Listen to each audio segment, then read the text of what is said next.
The McLaren Honda MP44 is often hailed as the most dominant F1 car of all time, especially for its incredible performance in the 1988 season, where it won 15 out of 16 races. This remarkable achievement stood as a record until Red Bull broke it by winning 21 out of 22 races in 2023. It is said that the MP44's design roots can be somewhat traced back to the 1986 Brabham BT55, which was conceived by South African-born designer Gordon Murray. When Murray later joined McLaren as a technical director in 1987, the design team led by Steve Nichols applied a similar low-line design concept to the MP44. The idea behind this concept was to create a car with a very low slung body, reducing the car's frontal area and improving airflow to the rear, which in turn boosted aerodynamic efficiency.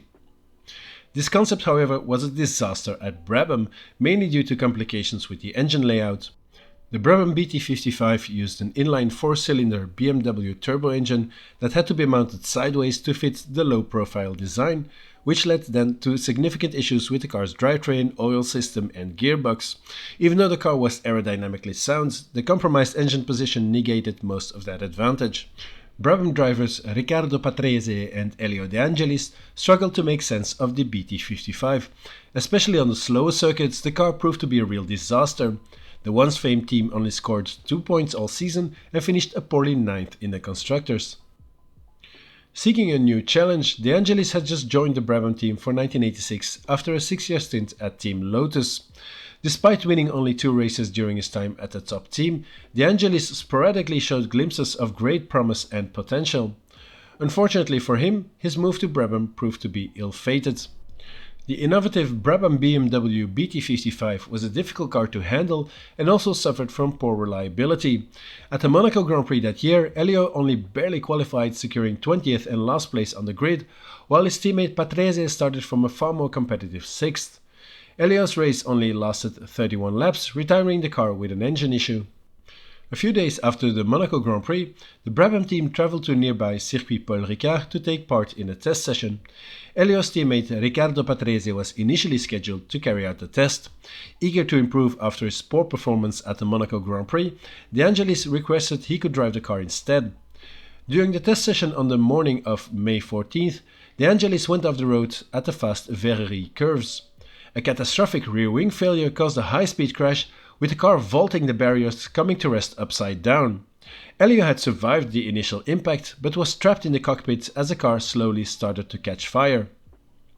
Fellow drivers Alan Jones, Alain Prost and Nigel Mansell stopped near the wreckage to attempt to right the car, but they couldn't get it done due to the increasing flames. The lack of nearby marshals or proper firefighting equipment meant it took almost 10 minutes to extract Elio from the wrecked Brabham. To make matters even worse, the circuit didn't have a helicopter on standby, so another 30 minutes elapsed before one could be flown in from nearby Marseille. It was clear, however, that Elio was already gone due to smoke inhalation from the fire. His unnecessary death sent shockwaves through the F1 community, underscoring the urgent need for better safety measures even during test sessions. In response, Formula One made several changes, such as ensuring that marshals are fully equipped with firefighting gear at all times and that medical helicopters are always on standby at every circuit. Elio De Angelis was deeply missed, both as a driver and as a charismatic figure within the sport. Though he didn't quite achieve the status of an F1 great, his popularity and warm personality endeared him to many fans. His background was somewhat unconventional for an F1 driver. Coming from a wealthy upbringing, he was often seen as the prince of the paddock, elegant, refined and with a natural charisma. Elio's talents also extended beyond the racetrack. He was a skilled pianist, and this musical ability added to his image as a cultured, multidimensional figure, further distinguishing him in the F1 paddock. His influence continued in small but touching ways, with French driver Jean Alesi paying tribute by adopting a helmet design inspired by De Angelis' own. Elio De Angelis would be the last F1 driver to perish until the fateful Imola 1994 weekend.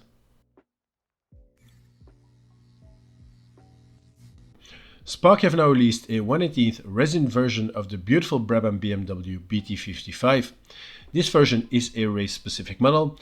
It is De Angelis' car from the Monaco Grand Prix 1986, Elio's last F1 race. I've been waiting for a long time until someone would make a 1/18th version of this car, and now there's even two to choose from.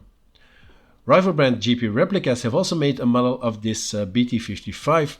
This one was released a few years ago and was actually not too bad. I mean, it's no secret that I'm not GP Replica's biggest fan, but I have to say they did a pretty good job on that model. I'll even think that for once they've done a better job than their rival Spark in this instance. GP Replica's version is not based on the Monaco Grand Prix, but a more generic version of the car, and it also doesn't feature a driver figurine. This model then comes in the same style of box Spark uses nowadays. There's no car or team branding on the outer box, just plain and simple some Spark logos all around, and this small half window to look through. Not that there is much to see, as there is still plastic and a paper handle around the display case inside. On this side of the box then there is just a simple sticker with the model's code and the model info. On the bottom of the box is all the usual Spark and Minimax info, and of course the model's barcode. The box then simply slides open, and the display case is wrapped in plastic, as we could see through the small window. Around it are some protective mousse panels that need to be removed first. The display case has an instructions paper wrapped around it. It also acts as a handle to get the model out of the box. The Perspex case then rests on these rubber corner pieces and protect it well. Inside there is another plastic mold to keep the model steady, even though it is firmly bolted to the base. This base then is a wooden grey plank like on all Spark models, although in some instances the base is painted black. The model's info then is printed in front of the left side of the model. The packaging is nice and stylish, I think, but nothing out of the ordinary either. It's just the same packaging Spark has been using for some time now. So for once I will start with the positives, because sadly I think there's a lot more negatives when it comes to this model by Spark.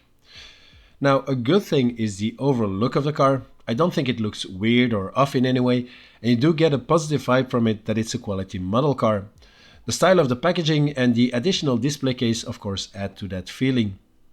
The paintwork then is decent, again no real issues noticeable immediately. The decals too look well placed, nothing wonky or even damaged to be spotted. The wheels too then are aligned well and all point straight.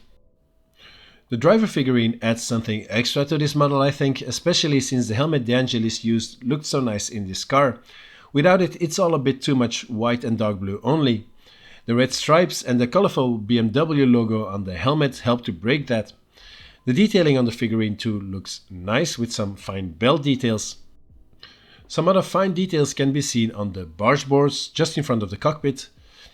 The upper struts are very refined with these thin pieces they used.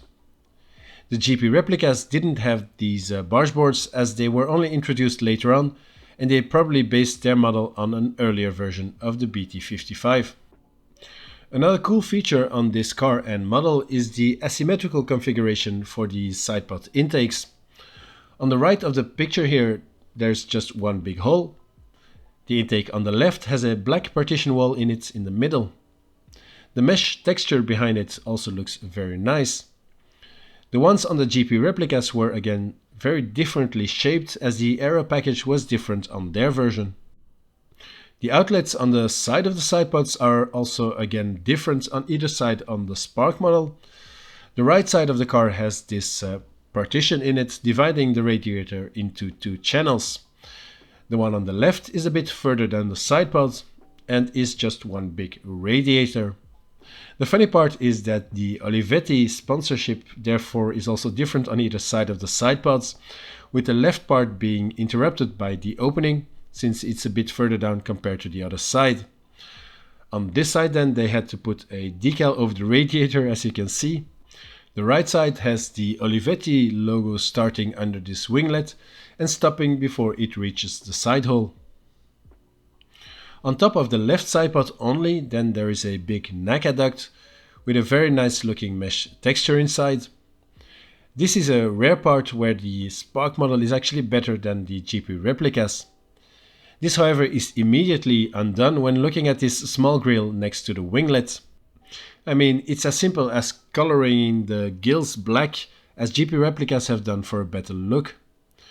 The carbon cover on the velocity stacks then sticking out of the engine cover is also asymmetrical, but I'll come back to these pieces later on in the review. Finally then, the wheels of the model look okay. They are not anything special by any means, but they look to be correct. Since this is a Spark Resin model, the wheels of course don't rotate and the front wheels don't turn either. I don't know if this is a good or bad thing, but I often get asked the question, so well, here you go in case you were wondering. Unfortunately, the rest of the model is not up to par with these positive features.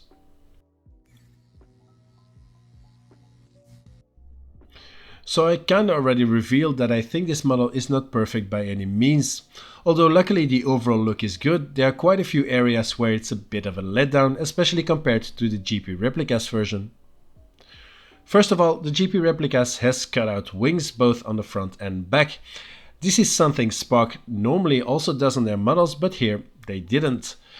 And this is especially disappointing since the wings are fairly simple structures, unlike the ones on the modern cars. One thing that is good though on the rear wing is the blue color on the inside of the end plates. On the GP Replicas this is carbon, which I don't think is correct. GP Replicas did get the orientation of the end plates right though. As you can see, the ones on the Spark model are way too straight, they should be slightly tilted. I mean, this top line here should be sloping upwards towards the end, as you can see on these pictures of the real car. Now, remember the piece of engine sticking out of the cover here? I mentioned I would say something about it again. Well, on this Spark model, the execution is a bit dissatisfying, especially when compared to the GP Replicas version. There's no carbon texture on it, and there's even a piece missing in front of it, which would have added to the realism. If we look even further at the roll hoop, then I think it kind of looks a bit too high. In between the hoop, there also should be an extra metallic beam behind the driver's helmet, but this is missing on this model. Now, the roll hoop that looks a bit too high might be compounded by the fact that the helmet looks a bit too small, as if it's a 1/20th scale helmet on this 1/18th model. The decaling on the helmet is also not completely correct either. The dark blue parts should actually continue under the eye port too, underneath the visor. And since the visor is see-through, I wish they would have painted the face with the cutout balaclava Elio wore back then. The cockpit then looks nicely detailed at first, but then you begin to notice it's not all perfect in there. The belts have these nice photo etched bars, as I mentioned, but the ones on the GP Replicas are in real fabric and thus look a lot better. The main quick release roundel in the middle here should also be black instead of metallic colored. The steering wheel on the Spark model doesn't look too good either. It's way too thin and too large. The big BMW decal in the center part is sloppy, and it's not even correct either. For the Monaco race, the badge in the middle should be the Brabham logo with the Momo branding underneath. The top of the bulkhead of the cockpit too is not correct on this model. It had this distinctive triangular shape, but it seems Spark have missed a memo. Because of that, the model is also missing the typical of this car triangular mirrors that were integrated into the cockpit. Another thing that is missing on this model are some rivet details all over the car. This is especially noticeable on the end plates of the wings, both on the front and the back.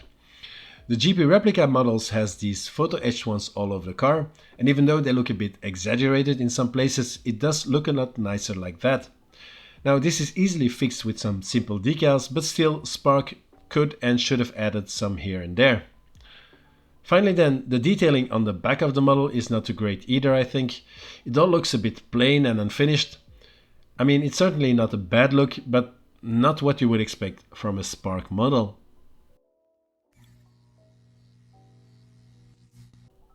So is this model really that bad then? Well, yes and no, it depends a bit on what you expect from it.